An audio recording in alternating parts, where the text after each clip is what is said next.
Hello दोस्तों, हम पढ़ रहे हैं यूपीएससी का मेंस का जीएस1 पेपर। इसके हम डिफरेंट एस्पेक्ट से इस सिलेबस को कम से कम टाइम में कंप्लीट या ओवरव्यू, जिसके की पॉइंट्स, क्वेश्चन को किस तरह से फ्रेम करते हैं, उसके आंसर में क्या क्या चीज़ें होनी चाहिए। तो ये जो पेपर है जीएस1 का, भारतीय विरासत और संस्कृति, विश्व का इतिहास एवं भूगोल और समाज। तो इसके अंदर Indian art and culture, world history एवं ज्योग्राफी और इंडियन सोसाइटी।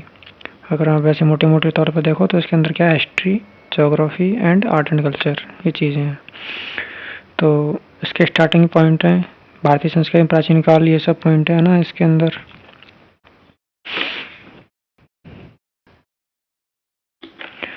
तो इसके अंदर जो सिलेबस है, भारतीय संस्कृति में प्राचीन काल से आधुनिक काल तक के कला के रूप, साहित्य, वास्तुकला के मुख्य पहलू शामिल होंगे। तो ये अपने हिस्ट्री का पार्ट है, एंशिएंट हिस्ट्री का। एंशिएंट हिस्ट्री से ले वर्तमान हिस्ट्री तक, art and culture and architecture. तो पहला पॉइंट है इसके अंदर, ये यूनिट फर्स्ट। तो मैं आपको थोड़ा जल्दी से बता देता हूँ, ये इसको पढ़ने में टाइम लग जाएगा कि इसमें कौन कौन से टॉपिक के अंदर क्या क्या है ना। तो इसके मैंने शॉर्ट नोट्स बनाए हुए हैं। तो पहला पॉइंट है आर्ट एंड कल्चर का, है ना। दूसरा पॉइंट में 1750 से लेकर 2050 तक। 2050 मैंने अपने से लिखा है, इसमें लिखा हुआ है वर्तमान तक। तो वर्तमान 2023 है, तो आप थोड़ा लंबा विजन लेके चलोगे तो आगे की समस्याओं को आप अच्छी तरह हैंडल कर पाओगे। आने वाली 20-30 साल के अंदर यूपीएससी इसी तरह क्वेश्चन फ्रेम करता है कि आप इनका समाधान क्या हो सकता है। तो वो इम्प्लीमेंट तो अगले 20-30 साल में होगा ना, तो उस हिसाब से 2050 लिखा है। तो सेकंड पॉइंट में 18वीं सदी से, मतलब 1750 से लेकर अब तक का आधुनिक भारतीय इतिहास, महत्वपूर्ण घटनाएं, व्यक्तित्व और विषय। थर्ड पॉइंट के अंदर ये मॉडर्न हिस्ट्री का है ना, मॉडर्न हिस्ट्री आगे इसके अंदर 1750 से 2023 तक, ठीक है। फिर थर्ड पॉइंट है हमें स्वतंत्रता कैसे मिली। तो इसमें स्वतंत्रता संग्राम आएगा, इसके विभिन्न चरण, देश के विभिन्न भागों में इसमें अपना योगदान देने वाले महत्वपूर्ण व्यक्ति और उनका ये सब। तो स्वतंत्रता हमें कैसे मिली, ये थर्ड पॉइंट के अंदर है, मॉडर्न हिस्ट्री का पार्ट है, ठीक है। फिर चौथा पार्ट भी मॉडर्न हिस्ट्री का है। इसके अंदर क्या है, स्वतंत्रता के पश्चात देश के अंदर एकीकरण और पुनर्गठन। तो राज्यों का जो एकीकरण हुआ था, राजो रजवाड़ों को हटाकर जैसे राजस्थान का निर्माण किया था, वो सब एकीकरण, ठीक है। तो ये फोर्थ पॉइंट के अंदर 1947 आजादी के बाद राज्यों और रजवाड़ों को देश में निहित किस तरह किया, ठीक है। तो ये अपने 4 पॉइंट तो हो गए पहला पॉइंट आर्ट एंड कल्चर का, second, third, fourth modern history का। अब आते हैं पांचवें पॉइंट के अंदर। तो पांचवा पॉइंट है वर्ल्ड हिस्ट्री का। इसके अंदर है विश्व के इतिहास में 18वीं सदी से लेकर, मतलब 1700 से लेकर जो भी घटनाएं हुई, औद्योगिक क्रांति, विश्व युद्ध, राष्ट्रीय सीमाओं का पुनः सीमांकन, और जो विश्व युद्ध उस टाइम ग्लोबलाइजेशन हुआ, क्या क्या विचारधाराओं पे विश्व युद्ध हुआ था, साम्यवादी, पूंजीवादी, इनके बारे में हम पांचवें पॉइंट के अंदर जानेंगे, ठीक है। तो 4 पॉइंट, पहला point art and culture, second, third, fourth modern history का, पांचवा पॉइंट है वर्ल्ड हिस्ट्री का।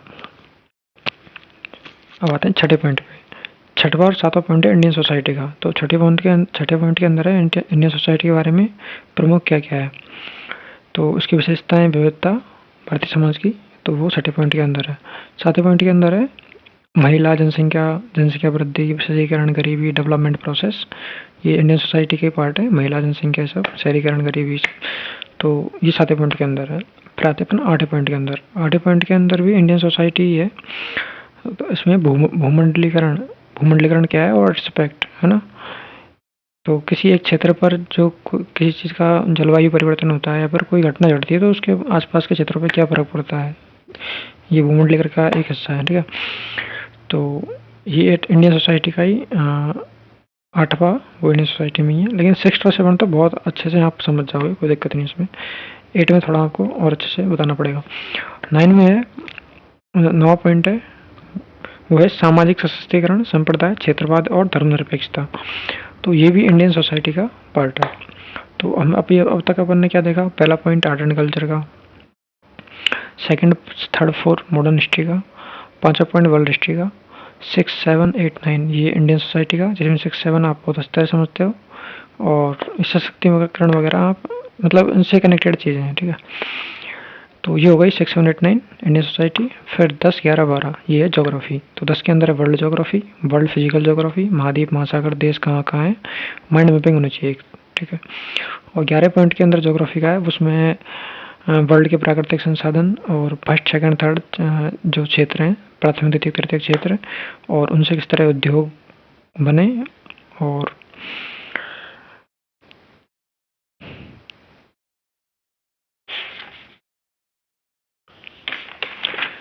तो दक्षिण एशिया भारत उपमहाद्वीप को शामिल करते हुए विश्व भिन्न प्राथमिक द्वितीय तृतीय क्षेत्र के उद्योगों को स्थापित करने के लिए जिम्मेदार कारक। आपको मैं दिखा देता हूँ, ये देखिए, ये लास्ट का पॉइंट है, विश्व भर के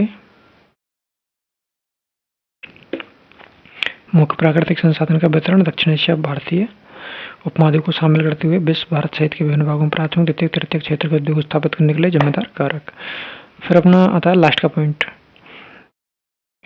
12 पॉइंट। तो इसके अंदर है ज्योग्राफिकल घटनाएं, सुनामी, अर्थक्वेक, और जिसमें वो लिखा हुआ है वो एकदम एग्जैक्ट बता देता हूँ आपको, भौतिक घटनाएं, वैसे यही है, आप समझते हो, डिजास्टर जो होते हैं नेचुरल, वो सब, ठीक है। जल स्रोत, जलवायु परिवर्तन, ये सब इसके अंदर, वनस्पति प्राणी जगत में कोई परिवर्तन हो रहा है तो उसके परिवर्तनों के क्या इफेक्ट हो रहे हैं जलवायु पर और इकोसिस्टम पर, ये सब हम देखेंगे 12 मई के अंदर। तो ये अपना GS1 का सिलेबस। इसके अंदर अपन ने क्या क्या देखा, art and culture, history, history के अंदर कौन कौन से पॉइंट है, मॉडर्न हिस्ट्री है, ठीक है, मॉडर्न हिस्ट्री और वर्ल्ड हिस्ट्री।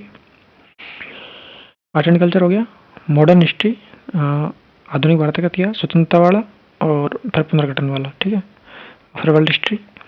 तो ये तो हो गया अपने 5 पॉइंट। फिर 6 7 8 9 इसके अंदर है इंडियन सोसाइटी, इसमें सबसे पहले क्या विशेषताएं, 7 पॉइंट के अंदर जनसंख्या शहरीकरण गरीबी, और 8 के अंदर भूमंडलीकरण, 9 के अंदर धर्मनिरपेक्षता, संप्रदाय, क्षेत्रवादी, सब। और तो ये बस यहाँ तक है इंडियन सोसाइटी, ठीक है। फिर 10 11 12 में क्या है, 10 11 12 के अंदर है geography, world physical geography, world के प्राकृतिक संसाधन, फर्स्ट सेकंड तृतीय क्षेत्र में, और जो उद्योग स्थापित करने के पीछे कारक। 12वीं के अंदर है ज्योग्राफी, इकोनॉमिक, इकोनॉमी, ये सब, ठीक है। तो ये पॉइंट है अपने।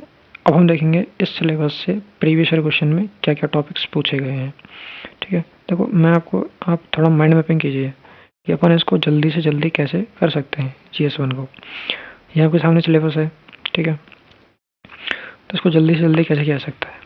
सबसे पहले हम सिलेबस अपन ने देख लिया, फिर उसके सब पॉइंट्स है उनको देखेंगे, ठीक है।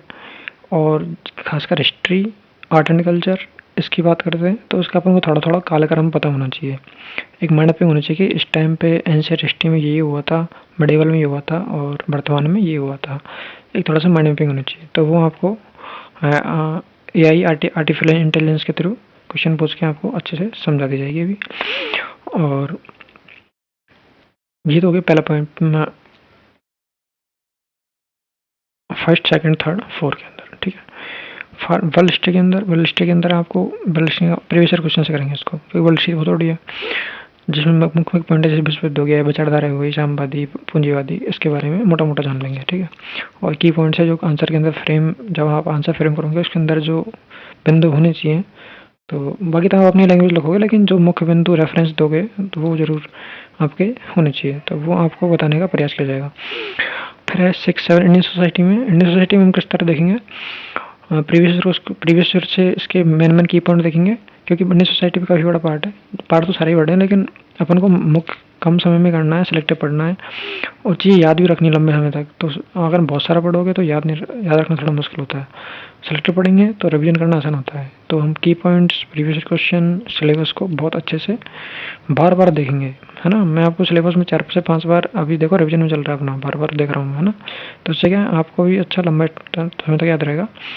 और हम बार बार जब इसका क्लिक करेंगे चीज़ों को पॉइंट्स, सब पॉइंट्स में, और सब पॉइंट देखेंगे और आंसर फ्रेम करेंगे, तब तो आपको पता होना चाहिए भाई किस पॉइंट से क्या चीज़ें पूछी जा रही हैं, और आउट सिलेबस से आउट तो नहीं जा रहे हैं, प्रीवियस ईयर से एकदम आउट तो नहीं जा रहे हैं, ताकि हमारा टाइम कम, मतलब मिनिमम टाइम में ज़्यादा से ज़्यादा यूटिलाइजेशन हो सके। तो ये अपनी इंडियन सोसाइटी को अपन प्रीवियस ईयर से देखेंगे। ठीक है, फिर देखेंगे अपन ज्योग्राफी। तो ज्योग्राफी के अंदर आपको मैपिंग वगैरह दिखाऊंगा थोड़ी सी, और पहले जो क्वेश्चन पूछे हैं उनके अंदर क्या क्या टॉपिक पूछे गए हैं और क्या की पॉइंट्स। ठीक है, ये देखेंगे हम।